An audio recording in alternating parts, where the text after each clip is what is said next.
ہمارے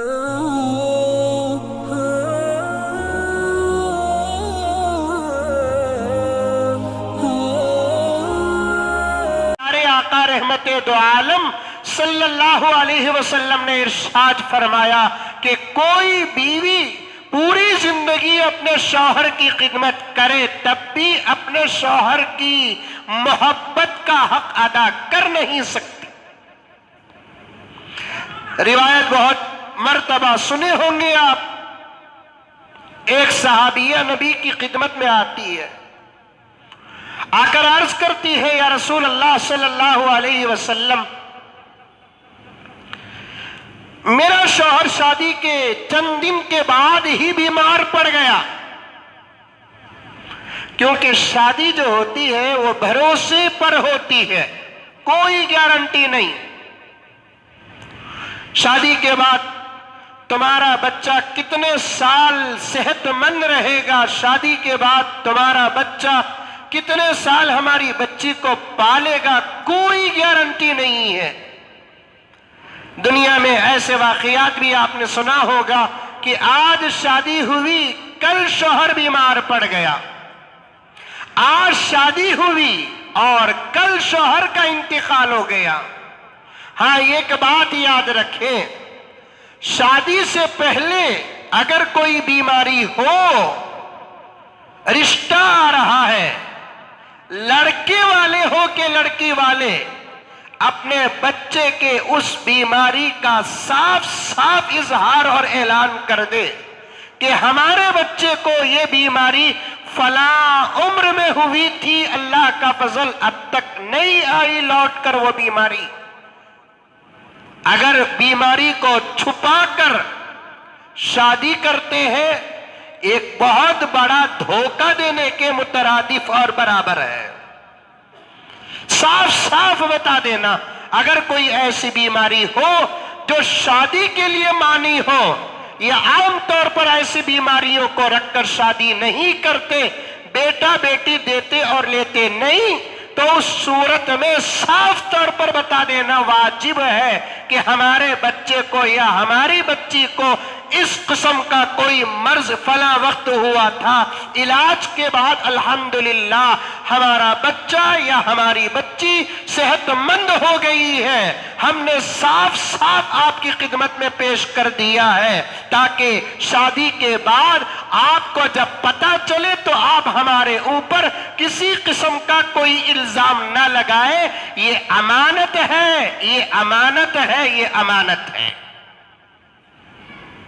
ہر لائن میں آج دھوکہ، اپنے بچے اور بچیوں کی بیماریوں کو چھپا کر شادیاں کرتے ہیں، اور شادیوں کے بعد زندگیاں جہنم بن جاتی ہیں۔ صاف بتا دینا چاہیے۔ کبھی شادی کے دوسرے ہی دن بیمار پڑ جاتا ہے، کبھی شادی کے دوسرے دن بیمار پڑ جاتی ہے، کبھی شادی کے بعد اللہ نہ کرے کسی کا انتقال ہو جاتا ہے، لیکن شادی جو ہوتی ہے وہ اللہ پر بھروسہ کر کے ہوتی ہے۔ صحابیہ نبی کی خدمت میں آ کر عرض کرتی ہے کہ یا رسول اللہ صلی اللہ علیہ وسلم، شادی کے فوراً چند دنوں کے بعد میرا شوہر بیمار پڑ گیا، خارش کی بیماری آ گئی، کھجلی کی بیماری، وہ بھی ایک بیماری ہے نا خارش، اچھی اردو میں اسے خارش کہتے ہیں، اور ہماری بے ڈھنگی اردو میں اسے کھجلی کہتے ہیں۔ علاج کرنا چاہیے اس کا۔ کھجلی آ گئی، خارش، اور کھجاتے کھجاتے کھجاتے پورا جسم زخمی ہو گیا۔ میں ایک طرف میرے شوہر کی خدمت بھی کرتی ہوں اور دوسری طرف میں کچھ روزی روٹی کا انتظام بھی کرتی ہوں۔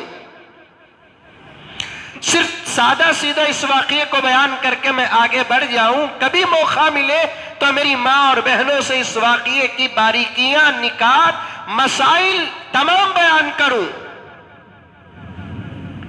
اپنی بچیوں کو شادی سے پہلے بٹھا کر اس قسم کے واقعات بیان کر کے اس کا نکاح کر کے دے، تاکہ اس کے شادی کے بعد اسے پتا چلے کہ میرے شوہر کا مقام اور مرتبہ اور معیار کیا ہے۔ دیوانہ اٹھیا ملیدہ کوٹیا، شادی کر کے دے دیتے ہیں، ایک لفظ اپنی بیٹی کو بتاتے نہیں کہ تیرا شوہر کا مقام و مرتبہ ہے کیا، اور اپنے بیٹے کو بتاتے نہیں کہ تیری بیوی تیرے زندگی کا کتنا بڑا حصہ ہے۔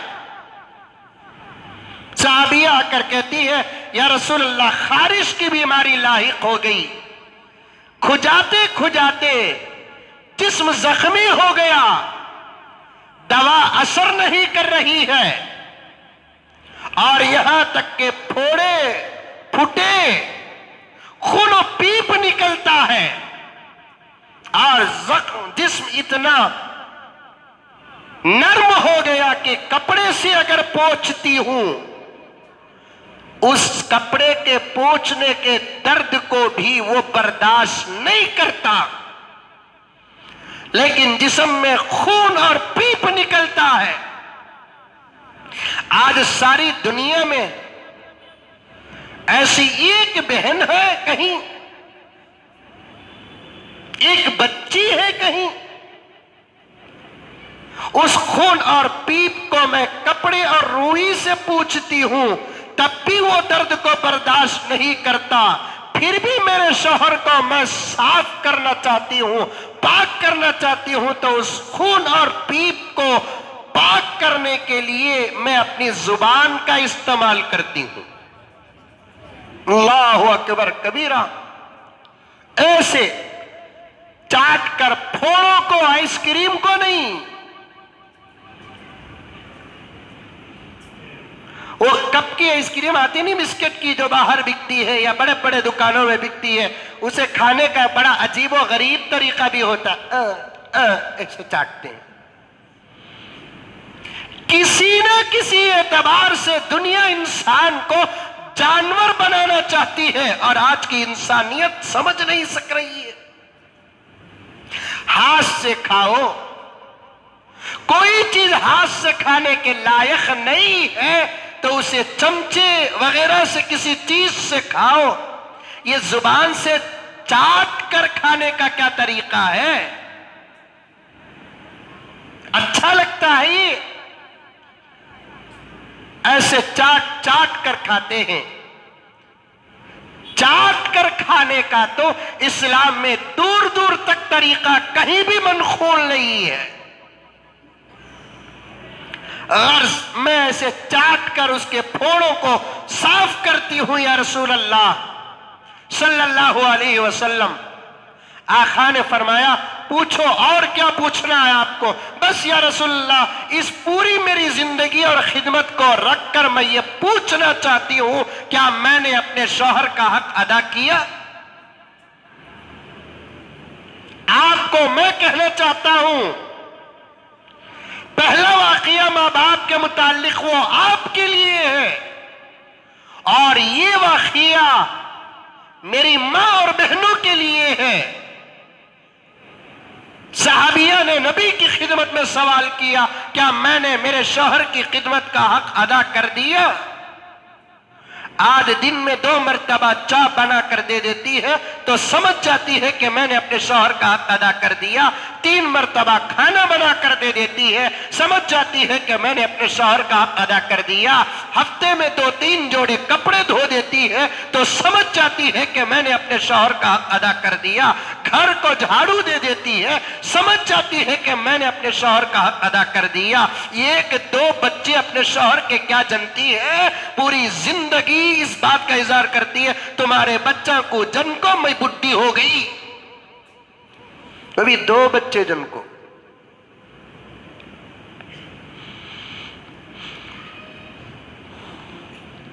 اور اس زمانے کی عورتیں 10-10, 12-12, 15-15 بچے جن کر بھی کبھی اپنے شوہر کے سامنے اظہار نہیں کرتی تھی تمہارے بچہ کو جن کو میں بڈھی ہوگی بول کر بولی نہیں آج تک۔ 2 دن پہلے پتا نہیں کہ جمعے میں جو چیز بیان میں آنے والی ہوتی ہے، اللہ تعالیٰ کسی نہ کسی طریقے سے نکات یا لطیفہ یا واقعے کے ذریعے سے کسی نہ کسی طریقے سے مجھے کوئی نہ کوئی چیز پہنچا دیتا ہے۔ 2 دن پہلے میں نے ایک لطیفہ پڑھا، حضرت امام صاحب کے حوالے سے بطور خاص آپ کی خدمت میں پیش کرنا چاہتا ہوں۔ لطیفے کو بڑے غور سے سنیں اور سمجھیں، سننا بھی اور سمجھنا بھی۔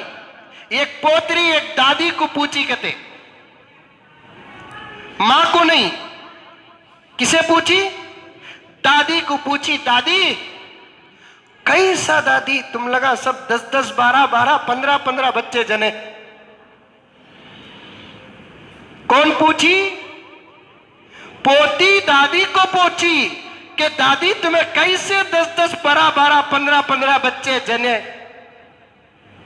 دادی یہ نہیں بولی ہمارے زمانے میں چاول ورجنل تھا، دال ورجنل، تیل ورجنل، گھی ورجنل، انڈے ورجنل، ایک ہی قسم کا انڈا تھا، ناٹی انڈا تھا، یہ وہ کیا بھی نہیں بولی، بڑا معقول جواب دی۔ میں پڑھ کر سوچتا رہ گیا اور اب تک تلاش کر رہا ہوں کہ دادی ہے کہاں وہ۔ پوتی نے دادی سے پوچھا، دادی تم لوگ کیسے 10 12 12 15 15 بچے جن دیے؟ دادی نے ایک ہی جواب دیا کہ بیٹی ہمارے زمانے میں لوگ رات میں واٹس ایپ اور فیس بک میں مبتلا نہیں ہوتے تھے۔